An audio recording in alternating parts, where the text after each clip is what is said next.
Sanibona, ngaphambi singene kwivideo namuhla, ngithi angithathe lethuba ngibonge i-support nothando enikhombise lona lingaphezu kokucabanga kwethu. Siyacela niqhubeke nisiphote njalo ngokubuka amavideo ethu, ungakhohlwa ukukhomenta, ushare, ulike. Siyafisa ukuzwa umbono wakho. Sicela ke singene kwivideo namuhla. Kune-debate namuhla lapha eParliament ebicelwe i-MK ukuthi kuboniswane kukhulunywe ngenkinga ekhona ye-energy kwemkhakheni kakhulukazi u-Eskom, i-load shedding, ama-effect wakhona nanokuhluleka kwe-government ukusebenza, i-corruption ney'nto ezinjalo. So amavideo engizowafaka la mabili, ngizofaka ivideo yokuqala kwi-argument ezolethwa i-debate i-debate ezolethwa i-MK party. Emveni kwayo bese ngifaka i-debate yesibili ezolethwa i-ANC. Konke lokho sokwenza kube ivideo yodwa, then bese sibuka ukuthi kuhamba kanjani. Mhlambe singayenza isibili ngoba ngizwe amaphuzu ashiwo i-EFF ebaluleke kakhulu, mhlampe naso wacaphuna. Ngicela ukuthi-ke ngicaphunele le video ngoba ezinye zezinto engicabanga ukuthi zibalulekile lezi sizazi njengoba zikhulunywa eParliament. Ngiyacela kusubscribe kwi-channel, ulike ivideo, comment, ungasipota ngokujoin i-membership, ungasipota ngokusidonate noma ngamalini khona i-account kwi-comment ephiniwe. Ngicela uzwe la. South Africa's energy crisis. And now I call upon the first speaker on my list, Honorable Mokoena. You've got 20 minutes.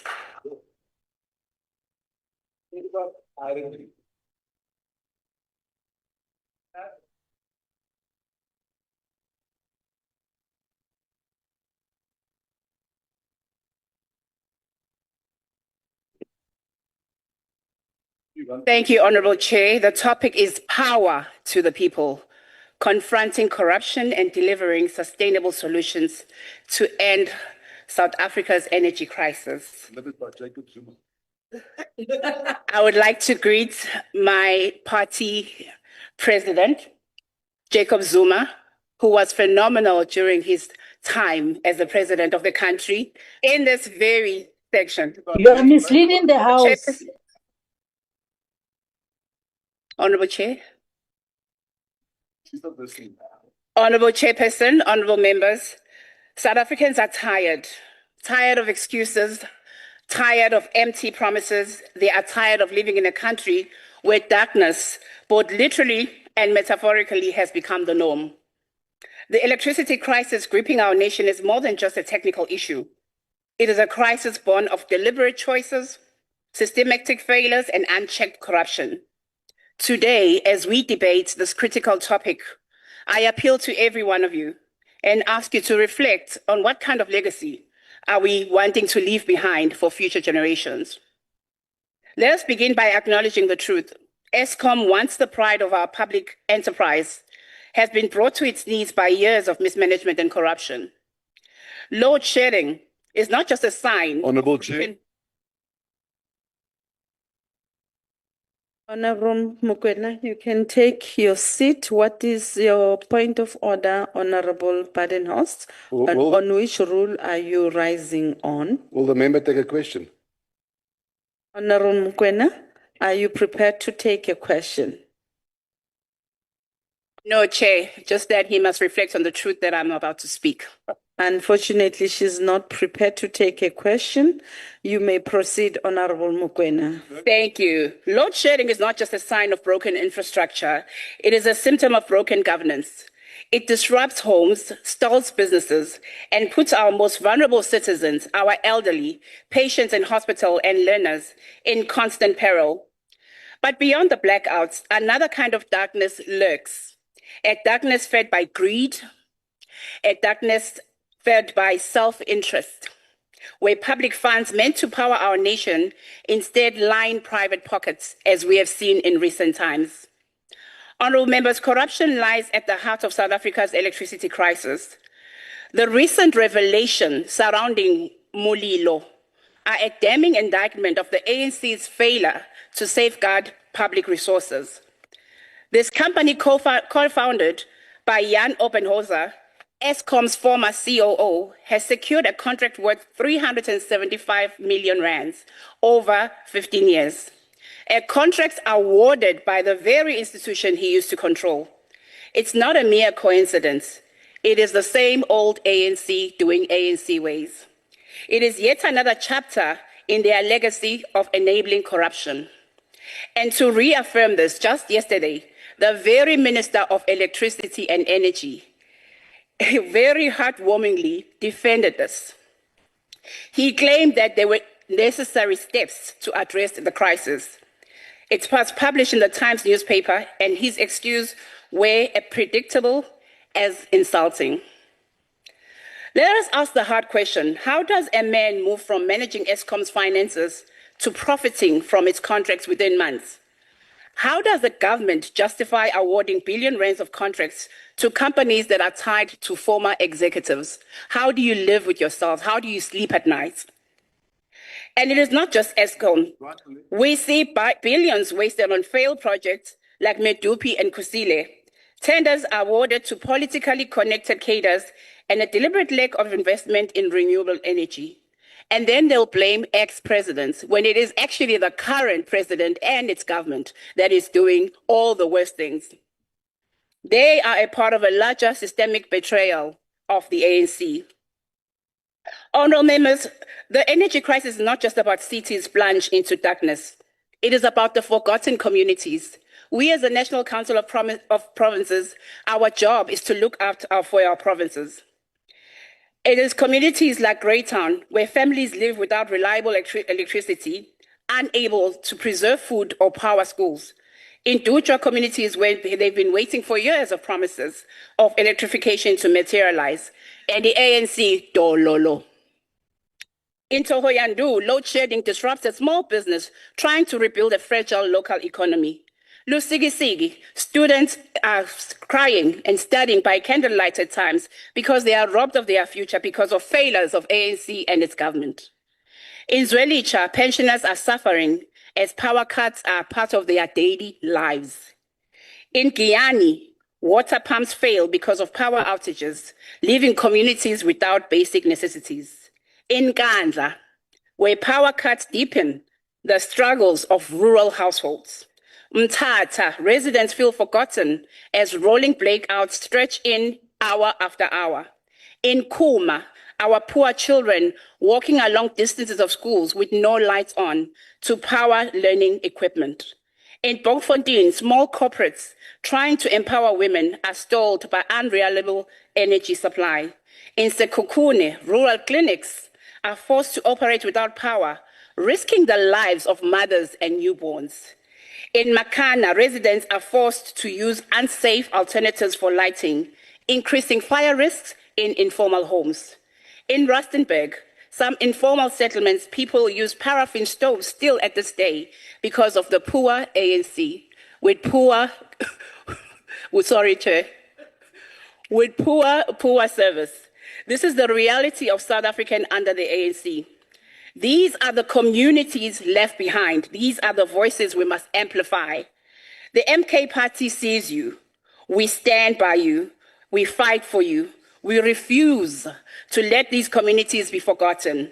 The GNU failures have plunged you into darkness, but we will work tirelessly as the MK party to bring light and hope back to you starting in 2026 when we win all the municipalities without fail.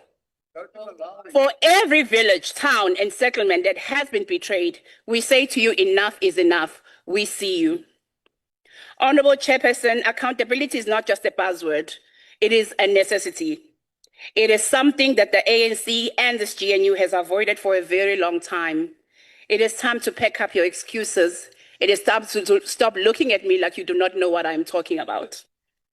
The MK party demands immediate answers and action. We need auditing of the IPP contracts, starting with the very Mulilo. The people of South Africa deserve to know how these contracts were awarded and who is benefiting. We need forensic investigation of Eskom leadership, expose the web of corruption that has brought this institution to its knees. The minister defending these contracts yesterday was not speaking for the people. He was defending a system that benefits the elite while the poor suffer. It is time for this House to say enough is enough. Honorable members, we cannot simply dismantle corruption without offering a vision for the future. And we, as the incoming government, a strategy that is people-centered, a strategy that is transparent, a strategy that is sustainable. One, we want to diversify energy sources. We want to prioritize renewables like solar and wind with fair and open procurement processes. We want to strengthen infrastructure, modernize our grid, and reduce outages and accommodate new energy sources. We want to empower our citizens, abantu. We want to incentivize households and businesses to adopt green technologies, reducing dependence on this poor ESCOM. Transparent oversight. We want us to establish a citizen-led task force to monitor all energy projects and to hold this very government accountable. This is how we build a resilient energy future, by putting people beyond profits.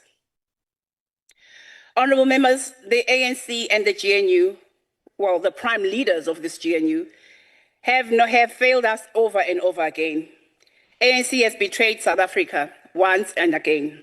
This governing party, entrusted with the hopes of a nation, has turned its back on its people yet again. People who believed in its promises. The light may flicker in our homes, but in the halls of power, corruption shines brightly, illuminating the greed and the arrogance of those who have grown comfortable with stealing while nations suffer. The ANC's legacy, in fact, the GNU's legacy, is written in rolling blackouts, in crumbling infrastructure, and in the anguished cries of rural communities left to fend for themselves. They have squandered the trust of a nation, and they dare to defend the indefensible.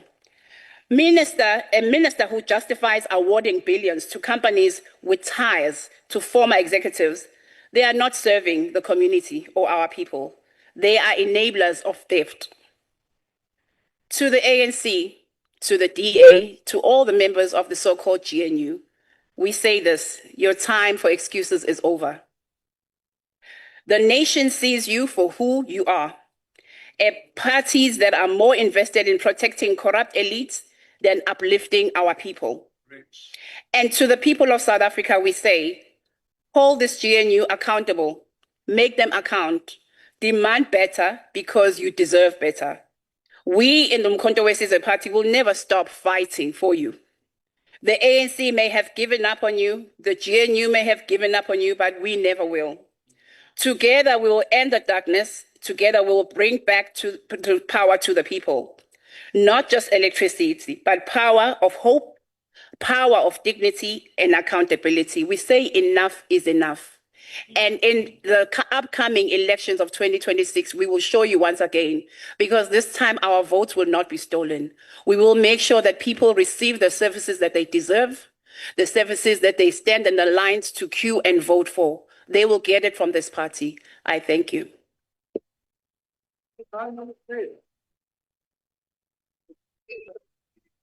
Thank you. Thank you, Honourable Mokoena. Good afternoon, honourable members, ladies and gentlemen. We now move on to the Honourable Modise from the African National Congress in Gauteng. Honourable Modise.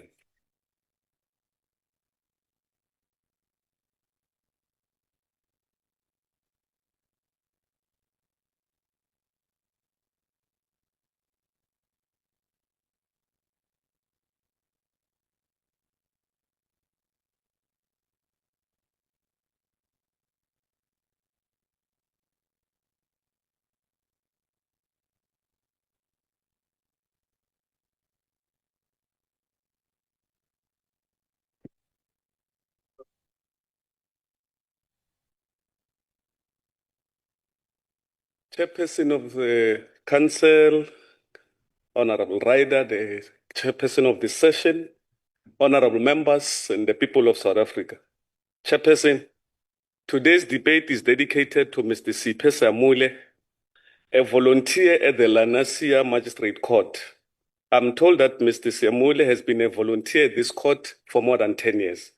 Even though Mr. Siphe Samule has done a paralegal course and is able to assist both the South African Police Service and Justice Department, with amongst many J7, J49, J70, and J39. Please don't ask me what they mean. Whilst assisting members of the public with information on court state, trace court state, and court procedure, as well as vested in the following SAP finance system, integrated management system, electronic case management system, Justice Department accounting system, and Moja Pay, Mr. Siphe Seamule is still unemployed. Ever since Mr. Siphe Seamule started volunteering more than a decade ago, to date, he has never been involved in corruption, even though he's unemployed. What is it that Mr. Siphe Seamule must do in order for Justice Department to realize the talent and honest potential employee that they have in Mr. Siphe Seamule? Chairperson, the topic we are debating today is certainly important and for the development of the country and its people. No modern society can develop without permanently ending load shedding and providing security of electricity supply. Indeed, South African economy is energy intensive and was developed through electricity supply by Eskom. At the onset, it needs to be made known that the ANC in the 6th Parliament, and even now, does not merely seek to end load shedding, but seek to end load shedding through increasing generation capacity beyond the current demand to ensure that there's a sufficient electricity to generate economic growth and fuel job creation.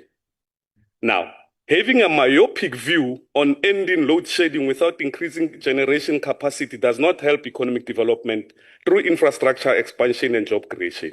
However, there are a number of assumptions in the topic which requires commenting on. One, that there should be power to the people. It's amazing. It should have been extremely obvious for a proposer of the debate that there is power to the people in the African National Congress. Every 5 years, the African National Congress goes to its national conference to renew its policies and elect new leadership. And to date, leaders have come and gone, and the ANC is still here. Unlike in some political parties, that continues to appoint leaders and refer them as SGs and TGs and so on and so forth, whereas they carry no mandate from any conference or their membership.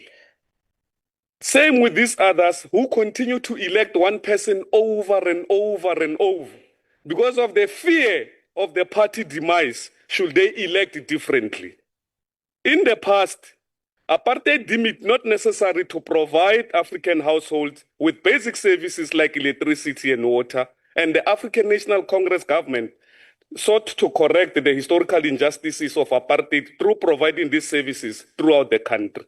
In addition, in many social housing projects, government has provided solar water heating to reduce demand while providing poor and the working class households with hot water. This reduced the cost of electricity to those poor and working class households. And during this financial year, 96% of households will be electrified. The other 4% will require off-grid solutions as the transmission grid will not work in those areas such as the Valley of the Thousand Hills in KwaZulu-Natal, Honorable Mokoena. Moreover, there has been years of neglect of coal-fired power station in terms of routine maintenance.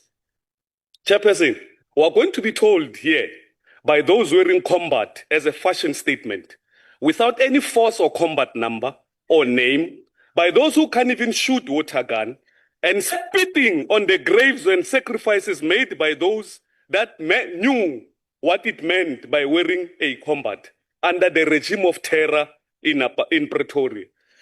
They are going to tell us that under President Zuma, Eskom showed healthy financials, but they are not going to tell us that it was to the detriment of the functioning of the plants as they were not maintained. Reality is that coal deliveries to Eskom plants were hijacked, and quality coal was replaced by the hijackers with a poor quality, which impacted on the unplanned breakdowns of the units. They're not going to tell you that. This resulted in a number of arrests and prosecution, and this information is publicly available. And Member Mokoena is a member of the committee, and she knows these things. Eskom, like Transnet, was also negatively affected by the state capture and corruption, which was one of the subjects at the Zondo Commission of Inquiry. This resulted in the breakdown of governance and financial controls in the entity.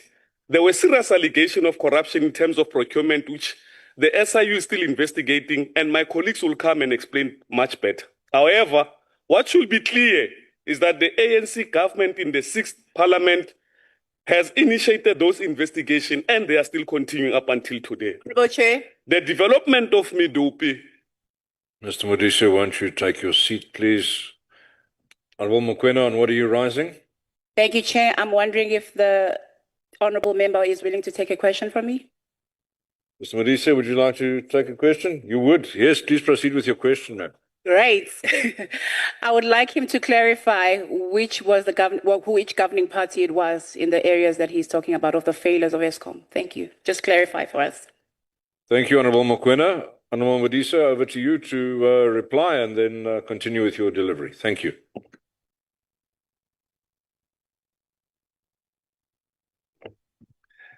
the ruling party was the African National Congress, led by President Jacob Zuma.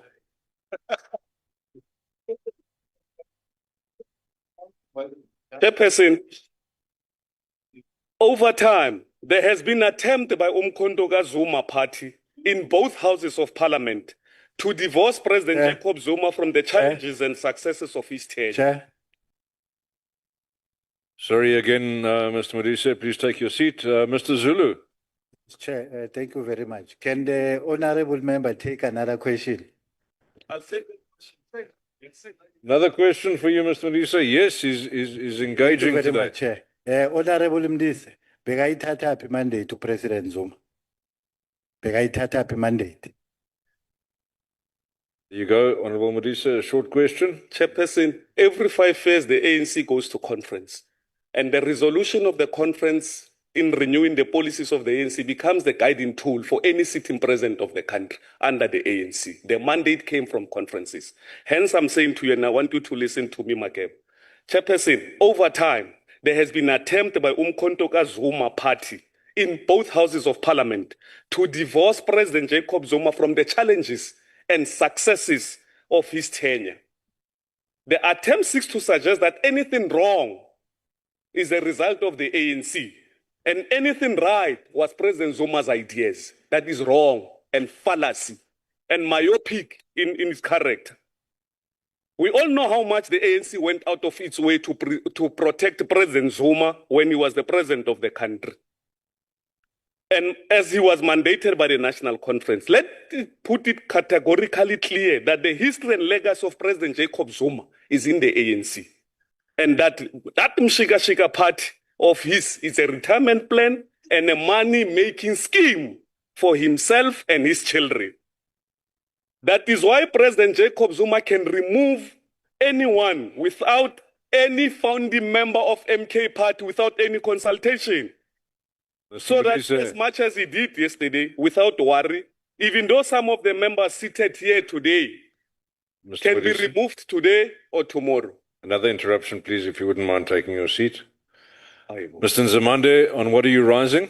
Not, Chair, we did not want to disrupt your meeting, but he must be guided that you don't attack the integrity of a person. Thank you. On which I think rule? that's points of order. Guys. Honorable Nzimande, the rules of the House are clear. Sitting members of Parliament receive protection in this House. For the rest, there's no such protection. Mr. Modise, please continue. That's why President Zuma can remove a founding member of his Mshika party with those who just joined yesterday without any worry. Even some of the members seated here today can be removed by tomorrow. Floyd Shibambo is now redeployed to Parliament. He has been relegated from being a deployer to a deployee.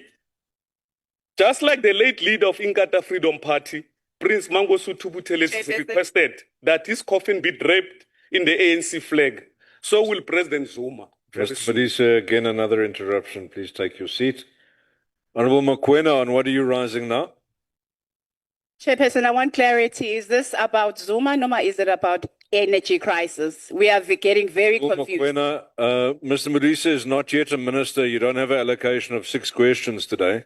So I think you've used your quota of questions. Mr. Modise, please continue. Chair. Chair. Mr. Zulu? Yes, Chairperson, thank you very much once again. Can the honorable member assist this house? What is the meaning of Mshiga Shiga Party?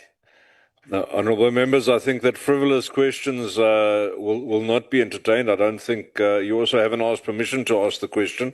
So please take your seat. Mr. Modise, please continue, and I trust there'll be no further frivolous interruptions. Thank you, Chair. Just like the late leader of Inkatha Freedom Party, Prince Mangosuthu Buthelezi, requested that this coffin be draped in the ANC flag, so will President Zuma very soon.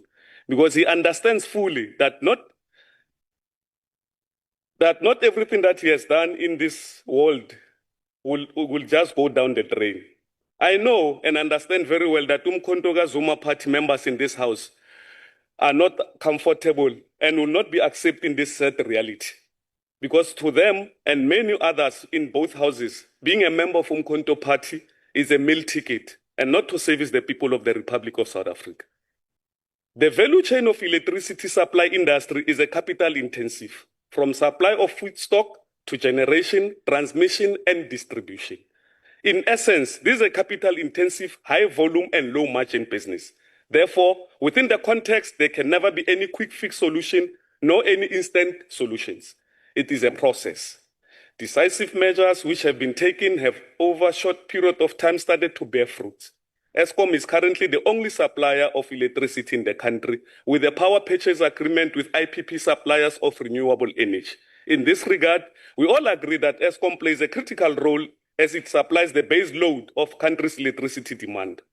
This occurs largely through coal-fired power plants, but the country's high demand is also met through hydroelectric power and nuclear energy, as South Africa's large demand cannot be met from a single source of supply, even if the bulk of demands come from the coal-fired plants. The ANC government, during the 6th Parliament, took decisive measures in terms of 6-point plan to end load shedding. And these decisive measures are being implemented and are starting to show results. Eskom itself has taken decisive steps in terms of restoring plant viability through its 9-point maintenance plan and has increased maintenance of its older generating plants while attempting to ensure that Medupi and Kusile can generate maximum capacity.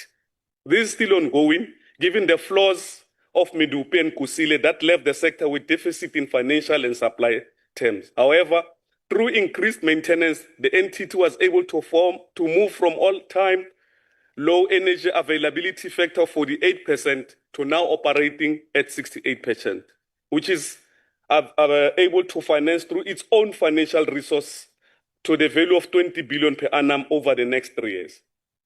Government developed the Eskom roadmap for reformed electricity supply industry, approved the plan to restructure Eskom into 3 operating divisions, Honorable Nzimande, its generation, transmission, and distribution, under the holding company, which is Oscom Holdings. The restructuring has occurred with creation of 3 divisions with its own set of accounts under holding company.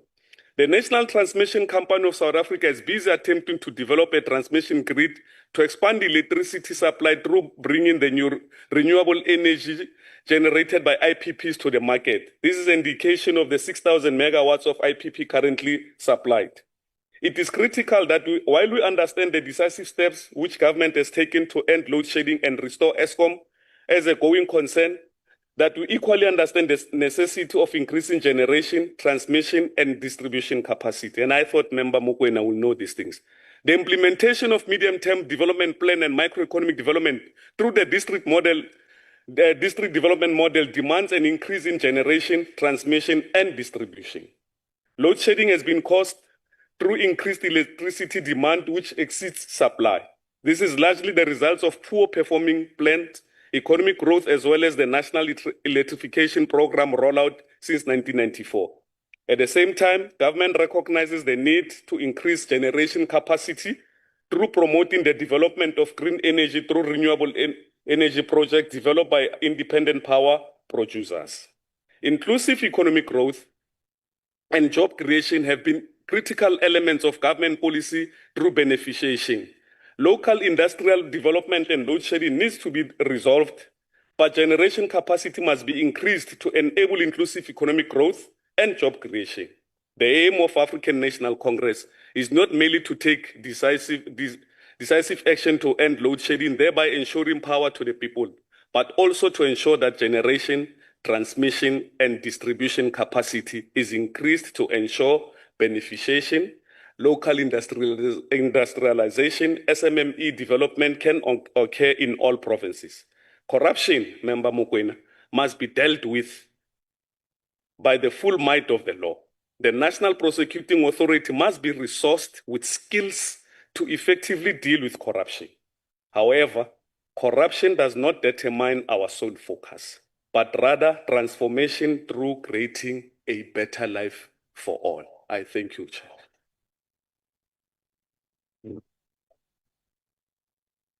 Thank you, Honourable Modise. Honourable members, we now move on with the debate, and the next participant will be the Honourable Nico Pienaar from the Democratic Alliance.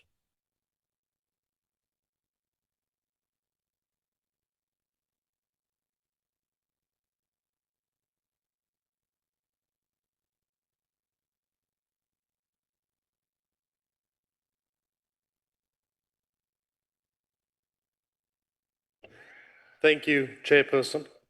It's been a while since you had the opportunity for one of my lectures.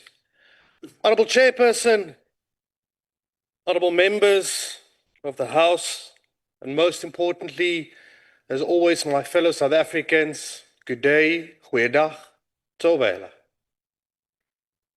Today's proposed debate topic, authored by the MK Party, is so poorly constructed that one wonders whether they even realize it contains two entirely separate debates, one on corruption, the other on the energy crisis.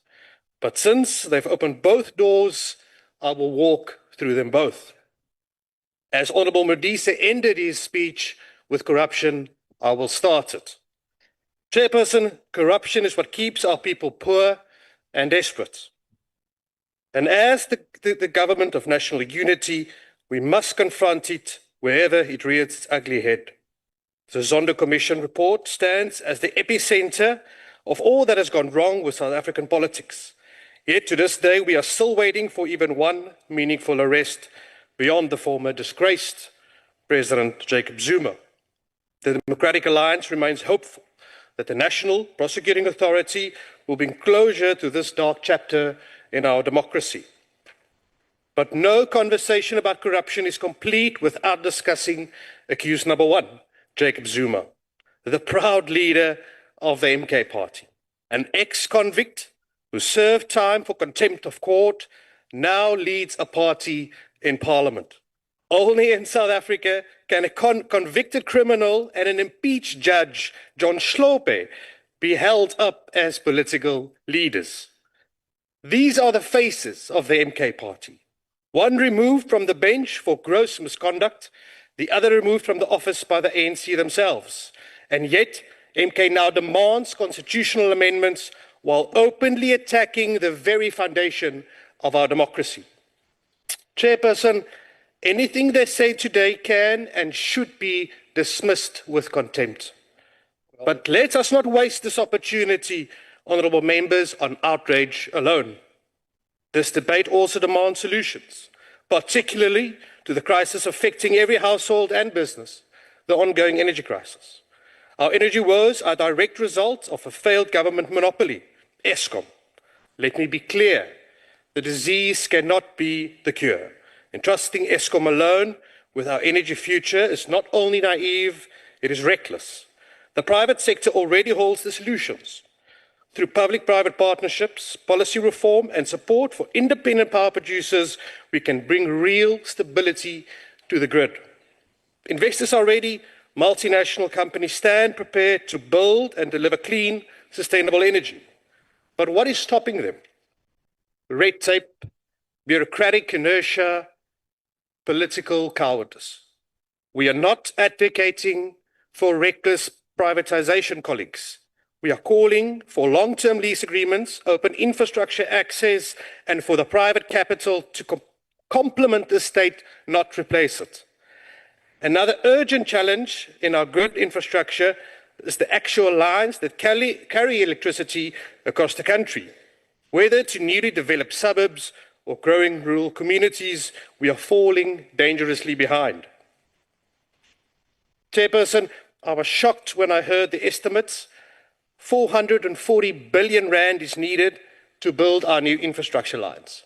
440 billion rand, colleagues. I want that figure to sink in. Even if we build all the power plants we need tomorrow, we simply do not have the grid to carry it. And we do not have the tax base to fund these grids. The only viable path forward is through national and international investment structured through transparent, well-governed triple Ps that will allow us to fix the grid and ensure we do not fail our people. Let's discuss generation for a moment. In Limpopo, my home province, right now, a European company has proposed a 6 billion rand solar project. It would bring jobs, energy, and hope back to the region. All they need is a simple one-page no objection letter from the SANDF to continue. That letter has been pending for 240 days. One page, 6 billion rand investment, thousands of jobs, and yet nothing.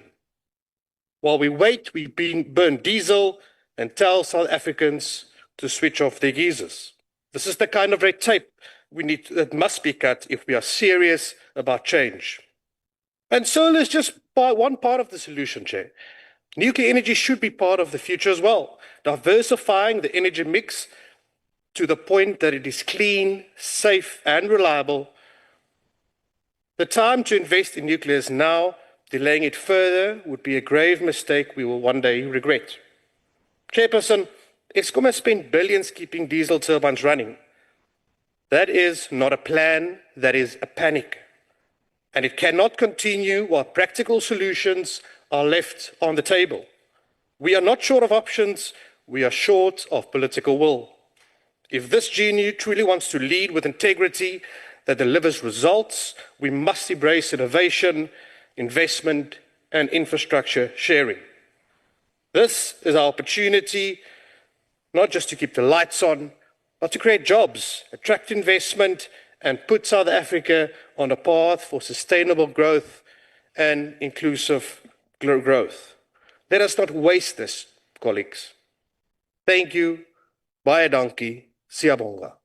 Iyona debate le ebicelwa abomkhonto wesizwe phansi ukuthi no akeke kuboniswane kubekwa amaphuzu kuvela ukuthi inkinga yini idalwa yini kungalungiseka kanjani. Bakhulumile ke bonke. Into engiyenzile kule video angenzanga lento engithe ngizoyenza ekuqaleni. Ngifake i-debate yomkhonto wesizwe party eye-ANC neye-DA. Isizathu esenza ukuthi ngifake kanje ukuthi usisi lo okhulumela umkhonto wesizwe phansi uthe mayikhuluma wabala i-GNU. Manje mawuthinta i-GNU sukuwathinta omabili lama political party ngoba iwona amakhulu ku-GNU. Ngiyawabona wonke la amanye awu-8 ngoba phela it consists of 10 political parties. Ngiyawabona wonke la amanye kodwa mawuthinta i-GNU sukuthinta lawa amakhulu. Futhi esesiqonda kahle manje ukuthi awekho ku-GNU ngoba ezokwenza impilo yabantu base South Africa ibe ngcono kodwa aku-GNU ukuze anqande ukuthi MK party kanye ne-EFF bangabi ingxenye ye-GNU. Mina nawe sidibane kwivideo elandelayo, ngiyabonga.